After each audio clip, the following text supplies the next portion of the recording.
Est-ce que l'UDPS est capable aujourd'hui d'affronter d'abord les élections? Nous sommes préparés et nous nous préparons du jour au jour. Parce que nous, d'abord ici à Gombe, nous avons commencé ce travail de redynamisation, d'implantation.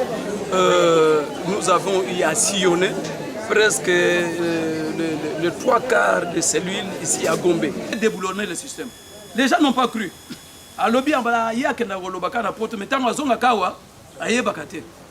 Vous savez qu'à l'heure actuelle, dans la politique du monde, dans la politique, il n'y a aucun président qui surpasse le président Félix dans la politique. 10% dans l'Assemblée nationale, qu'on transforme en 80 à 90%. Na batunae baza na lamuka basangani toza ko sala marche, ça nous donne de la joie parce que baza batu baleki na école na biso to tangisi bango les mouvements de la rue. Comment est-ce qu'on se comporte à la rue? Mais na moni bazo ko kakakate UDPS viva baza ko komate mouvement de la rue yango eza ko simbate. Donc ça c'est la première étape. UDPS a démystifié dictature. Deuxième étape, la conquête du pouvoir. Nde yango yo, tozana yango. Démystifier la dictature. Maintenant, là, en 2010, si on a démystifié, maintenant nous allons vers la conquête du pouvoir. UDPS viva. La conquête du pouvoir, et Zubiso 8 ans. Après 8 ans, tosalini, tozu pouvoir, to botoli pouvoir, tozana yango. Tozo konza yango, tozo conserver yango. Bako sabino te, tozwaki yango te po to simba. Ba simbi sibi sote. Tosi tozui yango, to niati, toza suko ko niata yango penza. Il faudrait avoir des grandes ambitions politiques. Surtout je parle aux femmes. On vous dira que la politique c'est pas le monde des femmes mariées, mais moi je suis une femme mariée.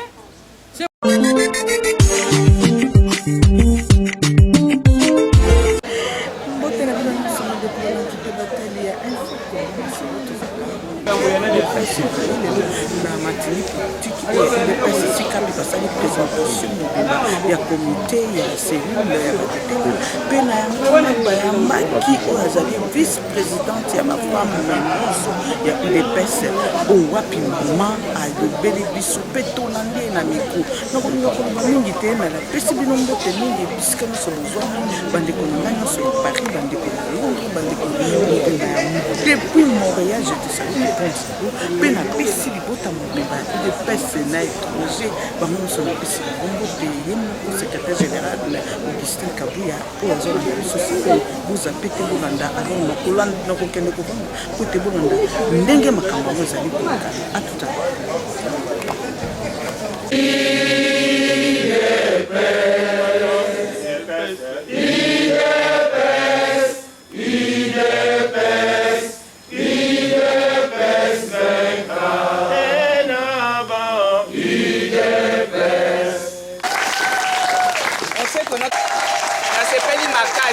mais avant to banda eloko nyonso to tiango na maboko ya être nos félicitations officielles de notre petite nouvelle cellule de Batete là à la maman, la vice-présidente, maman Belou qui n'est pas encore là, elle est un peu bloquée, elle va arriver incessamment. Elle a été élue première vice-présidente de la Ligue des femmes. C'est un grand jour, donc pour les femmes, n'est-ce pas? On applaudit pour elle. On sait que la cellule n'a biso ya Batete là. Toi qui m'attends, tu sais que m'attends parce que tu as quand même une nouvelle cellule. Tu as que bah choix tu as là.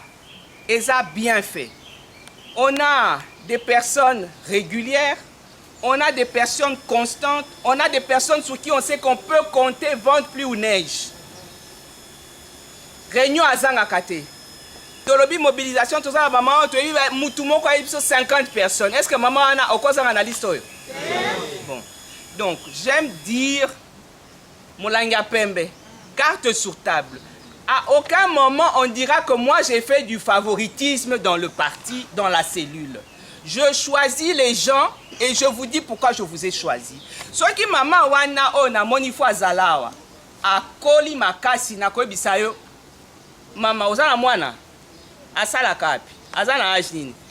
Ceux qui sont comme ça là, moi là na onde tokozwa. Vous trouvez pas que c'est juste? N'est-ce pas? Maman Anna, Moutoumoko Yomoro Kokanyo sauté. Mais il faut s'entourer des gens en qui tu peux faire confiance. Que tu sais qu'ils vont te dire, oh, Wana Osali, Wana Osali, Boete. Mais bisogno so, tous à l'équipe. Tous à l'équipe Moko. Ok? Le même objectif. Alors, j'étais en train de vous dire quelque chose de très important. Au fond, la mato il nabino bien, na li boyoka bien, parce que ça li sola mukete. Ba ebisingai to sololi. Mais est-ce que ma présidente, bon, moi dit que ah, pardon.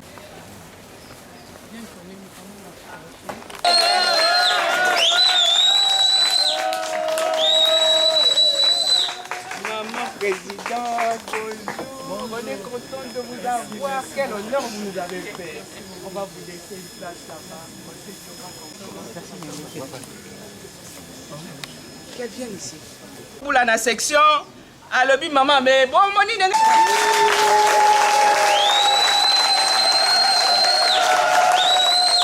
Pour Sakanate. Monsieur Egide qui laisse, levez-vous s'il vous plaît.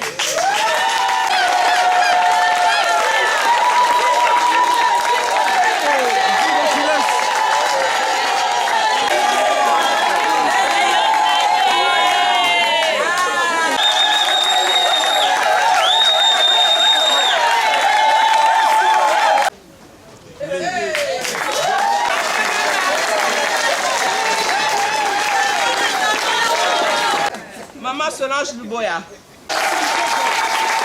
Adjoint Naye Kale Azate.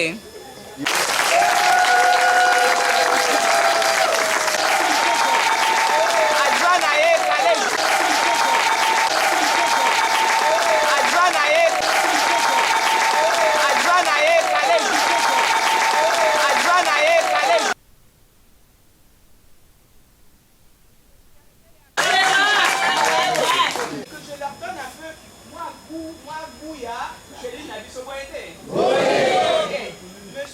UDPS viva! Viva! UDPS viva! Viva! Viva! Viva! Etienne Tshisekedi, héros national, père de la démocratie de l'État, élu démocratiquement, béton, béton, béton, Bikou! Kotonda bino mingi, bomibetela nano maboko.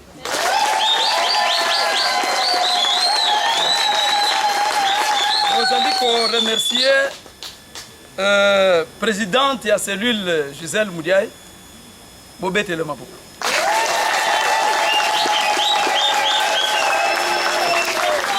Nous allons remercier l'équipe Naïm Bobimba qui l'accompagne et soutenir pour la réalisation de Moussala na kati ya cellule ya Batetela. Bomibete le bino Maboko.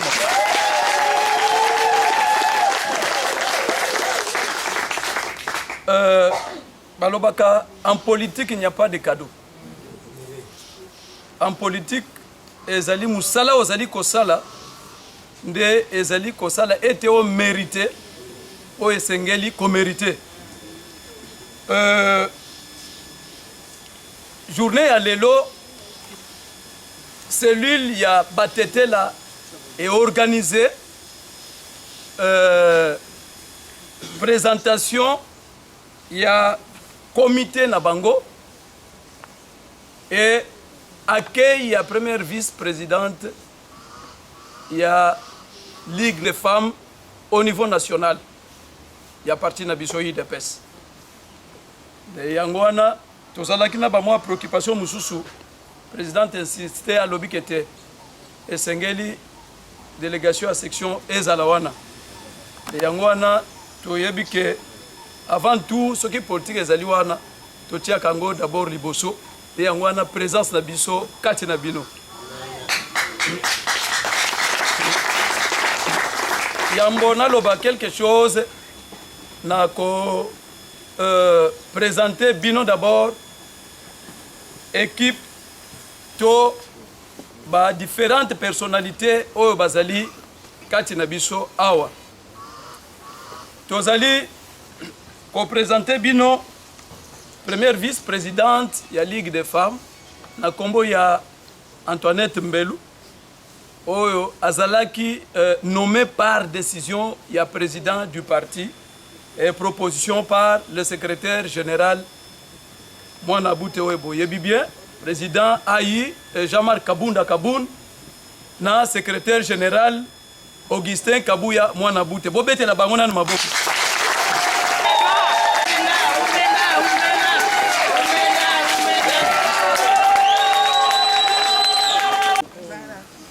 Boyebi pona nini tozali ko honorer yebo. Mutu mususu azali élevé.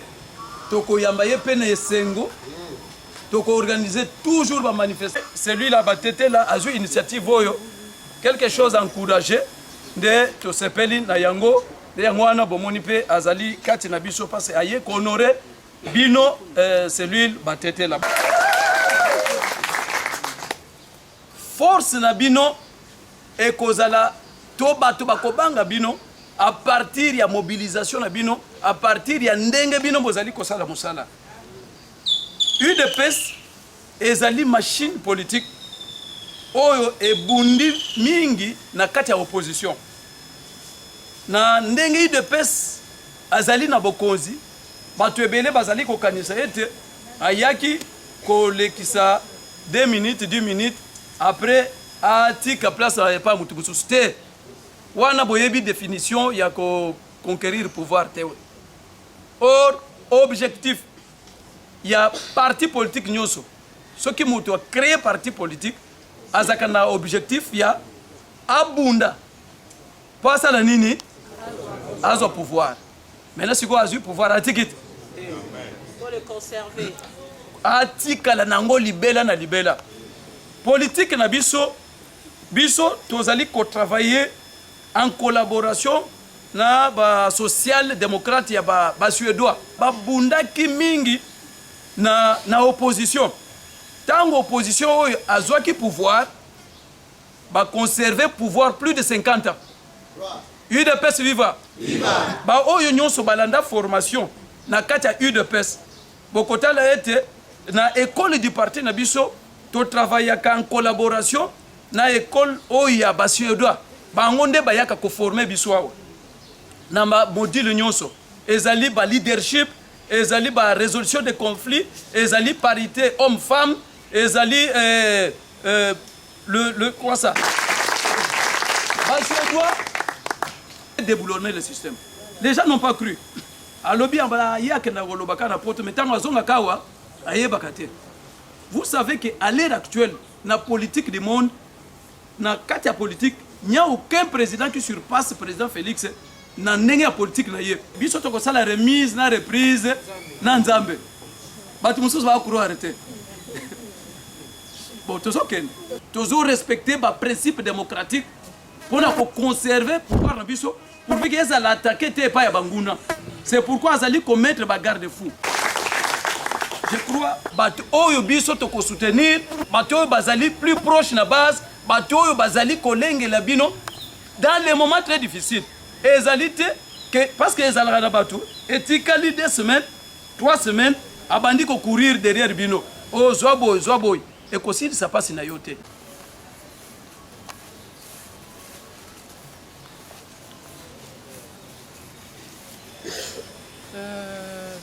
UDPS viva! Viva! UDPS viva! Viva! UDPS viva! Viva! Viva! Viva! Etienne Tshisekedi, héros national, père de la démocratie. Félix Tshisekedi, chef de l'État, élu démocratiquement. Béton, Bic Rouge. Ok. Botondi, mingi, madame la présidente, ngai na benga kaye preso. En tout cas, je ne m'imaginais pas que Azana force de mobilisation y a modèle. En tout cas, c'est une force pour la section attribution na biso ya Ligue de femmes. Nous devons encourager les femmes. Nous devons soutenir les femmes pour s'engager en politique. En tout cas, je crois qu'elle a emboîté les pas. Je ne cesserai pas bisika nyonso na koleka na Gombe si la dame elle est là, esengeli nalakisa bino mama Véro telema talaki mpe na batu oyo a formé sur le plan politique lelo baza batu minene bien que les autres ne sont pas encore avec nous à l'UDPS. En tout cas, c'est pourquoi moi esengeli na encourager les femmes ba oyo baza ko emboîter le pas en politique. Madame Véro, tu peux t'asseoir.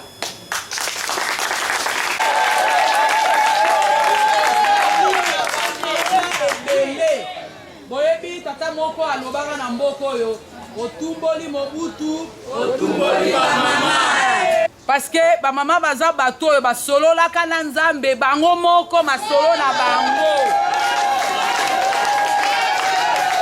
Oui, ba mama basololaka na nzambe e oyo nzambe adepozaka kati na bango na kati ya masolo wana ekoyebana kaka na suka ya mokili mais sikoyo mwaye boyeba yango eza te ebotamaki.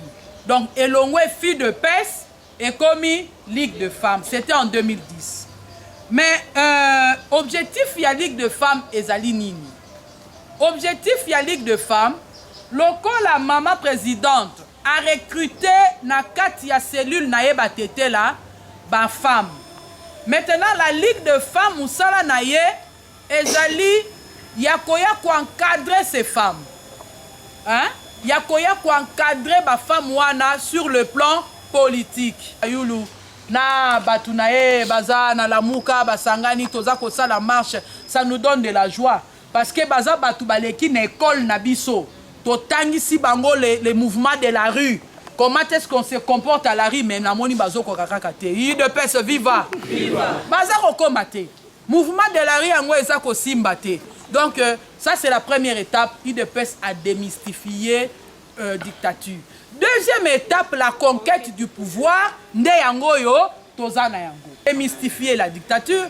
Maintenant, là, en 2010, si on a démystifié, maintenant, nous allons vers la conquête du pouvoir. UDPS viva.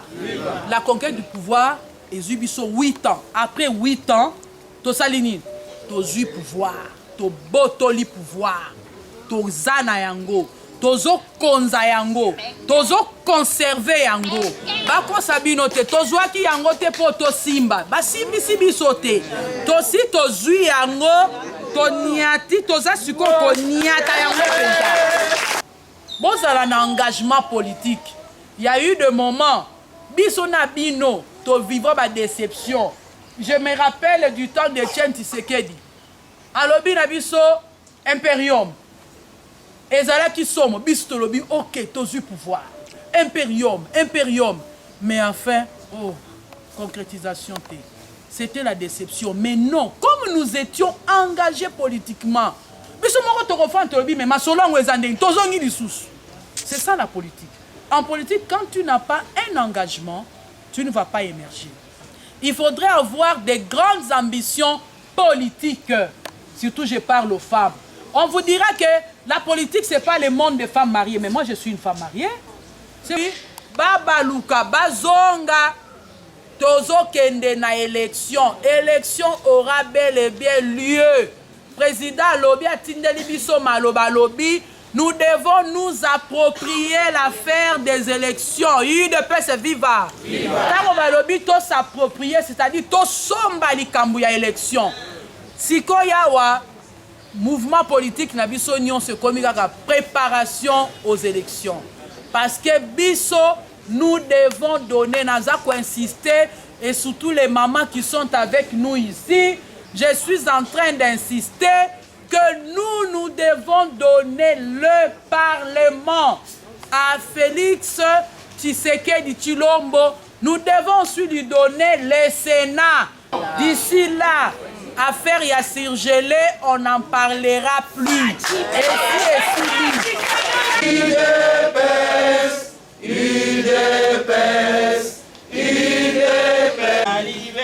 La liberté, le pouvoir, ils sont l'émanation du peuple.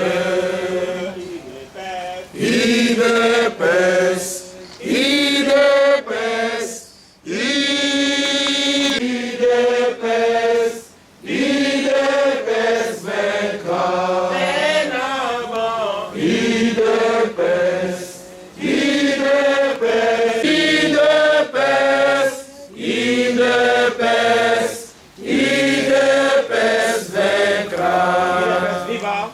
pouvoir. Bon, déjà, pour commencer, moi je prie beaucoup. Maintenant, j'aime dire que le bon Dieu m'a donné un grand coup de pouce.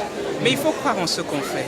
Quand on est passionné de ce qu'on fait, quand on parle en disant les choses qui viennent clairement du fond du cœur.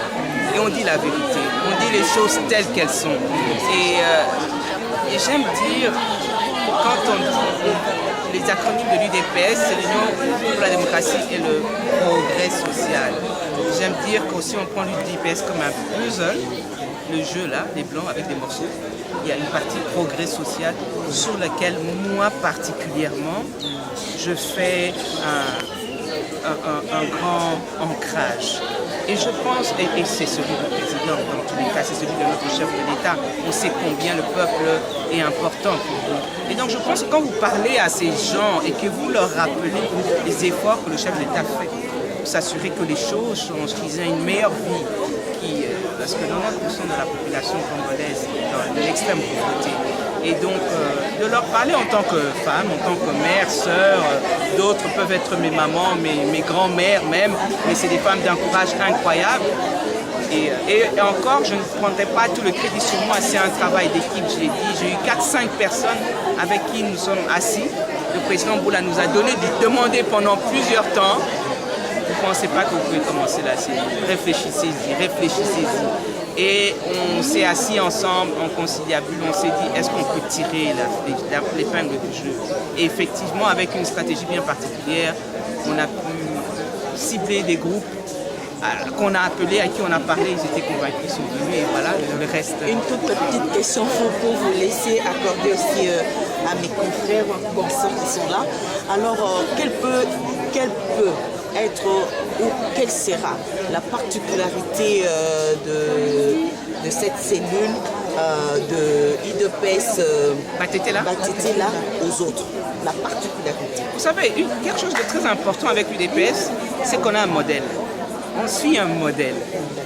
Ok, donc il n'y a rien que je fais que je réinvente. On demande, moi je suis une cellule, nous sommes une cellule, il y a 10 cellules dans la section de Batetela. On a M. Boula qui est le président de la section. On se réfère toujours à lui.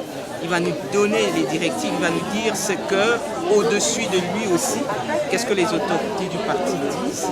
Et peut-être une manière différente de le dire, comme on dit, peut-être moi j'ai aussi cette facilité de communiquer avec les gens depuis toujours. C'est peut-être le fait que je sois avocat. Donc on s'accroche très vite à moi. J'ai une façon probablement de parler qui a convaincu les gens. Particularité, je ne dirais pas qu'on aura quelque chose de plus particulier que les autres. On fait ce que toutes les cellules de l'UDPS font comme des nids d'abeilles avec répétition partout. C'est tout. Merci beaucoup, madame. C'est moi qui vous remercie. Vous êtes une femme, vous dirigez ces grandes cellules. Est-ce que n'êtes-vous pas à un moment donné complexé de diriger certains hommes qui sont ici? Non, ça c'est vraiment le cadet de mes soucis. C'est vraiment, en 2021, comme madame la journaliste, c'est pas les questions ça. Complexé, non, il n'y a aucun problème du tout. Nous sommes, on travaille ensemble sans problème du tout. Et ces hommes qui sont là dans ma cellule n'ont aucun problème à m'entendre parler et à avoir des instructions. Et on a un modèle très démocratique quand même. Je sais pas toujours moi, je suis peut-être devant, mais c'est pas toujours moi qui parle. On leur donne la parole aussi, très souvent d'ailleurs.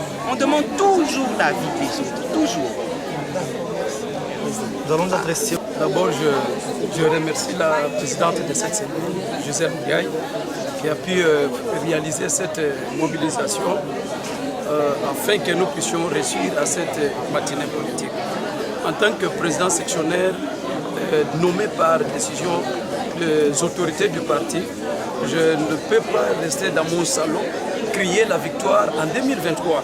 Je dois travailler, je dois descendre sur le terrain. Je crois que ce n'est pas la première fois que vous avez eu à assister à plusieurs manifestations réalisées ici à Gombe. Donc nous devons travailler. Nous avons un travail d'équipe avec tous les comités de la section de l'UDPS Gombe et nous travaillons en synergie avec tous les présidents cellulaires. Nous traçons une ligne, nous mobilisons, nous sensibilisons, nous redynamisons tous nos combattants et combattantes pour donner à notre président la majorité en 2023. Nous sommes préparés et nous nous préparons du jour au jour. Parce que nous, d'abord ici à Gombe, nous avons commencé ce travail de redynamisation, d'implantation. Nous avons eu à sillonner presque le 3/4 de cellules ici à Gombe. Et nous pensons dans les jours qui viennent, nous allons finaliser ce travail et nous allons faire un méga matinée politique dans les lieux publics. Vous serez invités, vous allez voir ce que nous allons donner au président de la République avant que nous puissions arriver en 2023. Les recours ou bien faire des coalitions, ça peut arriver. Mais la première des choses est d'abord, nous en tant qu'UDPS, donner la majorité au président de la République. Cela ne veut pas dire que si nous avons la majorité, nous ne pouvons pas aussi travailler avec les autres. Donc de notre part, nous travaillons pour que nous ne puissions pas être à la merci de qui que ce soit, pour qu'il y ait des conciliabules qui pourraient freiner la bonne marche de notre pays. Donc c'est cela que je voulais dire. Et nous profitons de votre micro pour remercier les autorités du parti qui ont porté leur choix en proposant l'honorable Patricia Seya.